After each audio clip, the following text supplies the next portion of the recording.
everyone receive is a reflection of Welcome.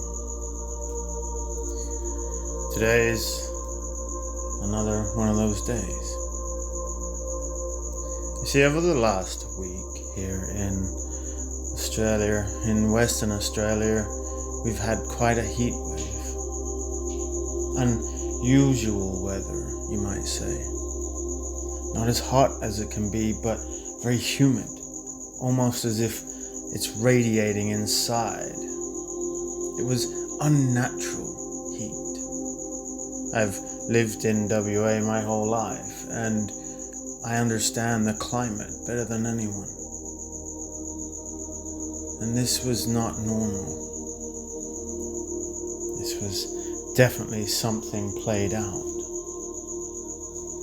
You see, then up in Katherine, in the Northern Territory and Queensland, we are now experiencing floods.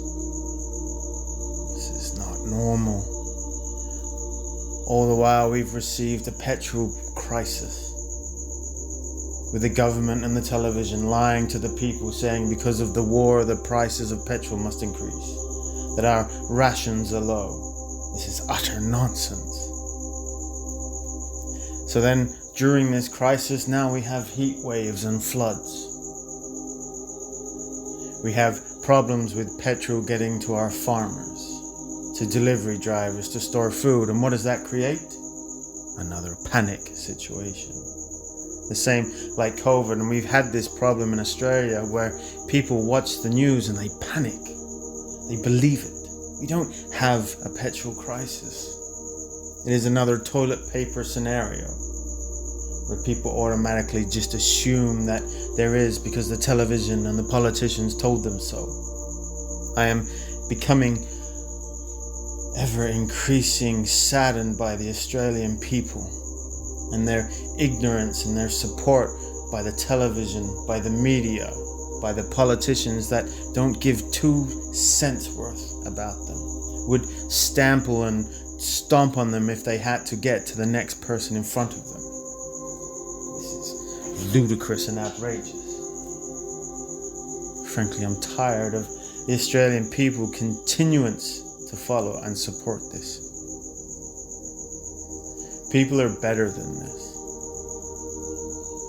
The way of Australia is slowly dying under the hands of these greedy tyrants. And people continue to believe them. Oh, from COVID. People are forgetting about the COVID problems that happened as if it didn't exist at all. Now we have all the wars and the crisis and all of the new bills and laws that are taking away more and more people's freedoms. And what does Australia do? The same as all Western countries. They ignore it. They shift the blame to someone else. They call us dark. They call us idiots. We've even had politicians here in Western Australia call us dogs. And nothing gets done about it. It just gets swept under the rug with no repercussions. I'm tired of these so-called suits and ties not getting their just rewards. Not getting what they're owed, which is to be removed from office. Sometimes I just wish the God inside of me would wake up and turn in and take back Australia. It's hard to watch good people be trodden on. It's hard to see so-called leaders destroy this country, allow infiltration. It is becoming unlivable. This land was once a beautiful home, and it still is beneath the surface. We just need to remove the idiots in office. We need to take back our country. The problem is people still continue to believe the television and live in fear. It is disgraceful. I don't blame people for their way of life, for following the greed.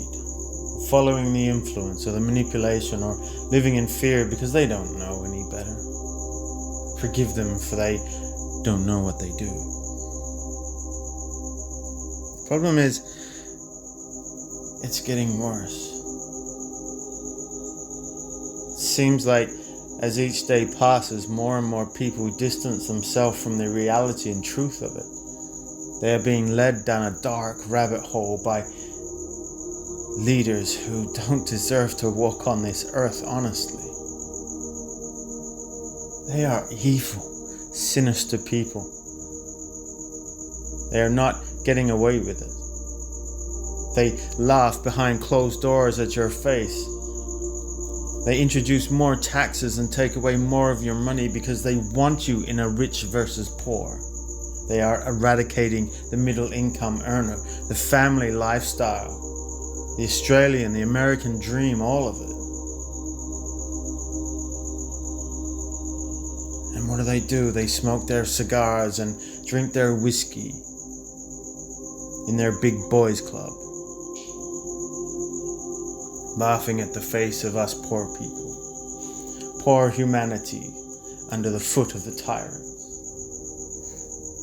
Yes, we must play some certain things out because it needs to get worse before it gets better, but how long do we have to wait before we awaken fully?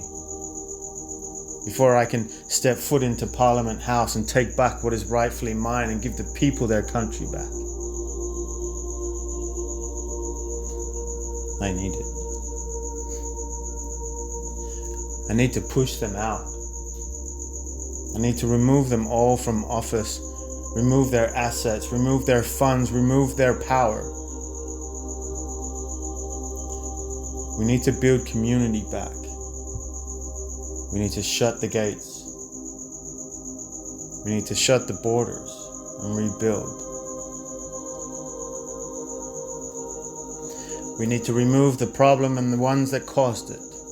Not from life, of course, but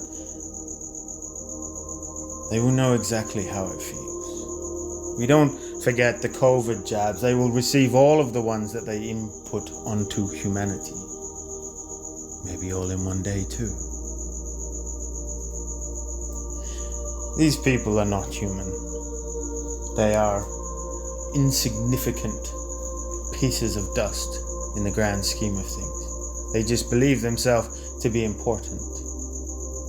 Yes, I talk with passion because deep down I am passionate, and it hurts to see Australia being sold to the highest bidder, to being sold to foreign ownership, foreign migration that doesn't belong. And it hurts. Not just because I am human, but because I can feel the land crying beneath my feet.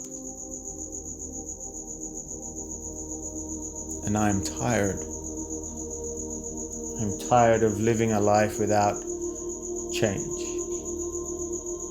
without purpose, without love, without friendship, without communication. This is what this government, these politicians have removed from the best of us. To fight this journey, to walk the path alone. And they continue to do it, day in, day out, thinking they are everyone, that speaking for all Australians and all people. They don't represent us. They are but a speck of dust in a giant's eye. And I wish to flick that dust from my eye as I walk in and take back what is rightfully ours. I'd love nothing more than an opportunity to right their wrongs and show the place of Australia, the country, the people, and all how to do it. How it needs to be done. Stand up for the rights and stand up to those who want to dictate and control just because they have money and power. Screw that. Screw them. I'm tired of this stuff. I want change. I want discipline from our leaders and our governments. I want money put into hospitals and proper education. None of this rewritten history nonsense. Proper belief in true religions. You can believe what you like, that's fine, but it doesn't infiltrate into decision making, doesn't infiltrate into politics. All of it needs to change. Dial back the technology. Go back to the Nokia 3210s where phones just made calls and texts. People forget how easy that life was. We forget where we came from, how much fun and enjoyment there was, and now people are entrapped in this cycle of technology. And unless they break it, it'll only get worse, pushing people more into a digital economy. No, it has to stop. These people are not your saviors, they are not your idols or your gods, they are just celebrities pretending to be people. No, I have had enough. I wish everyone in Australia would turn their televisions off. Remove the noise, remove the nonsense, remove the narrative. Just live their life without it. And they would lose 90% of their power because people are not influenced by what is on their screens. And we can live again freely along Mother Nature, along the rivers, side by side, walking together, rebuilding this land and this nation. Too long we have been puppets, guinea pigs to a world and society. It's time we fought back with truth and honesty and integrity for people and not for power and greed. So it is with that, I leave you with peace and love. Take care.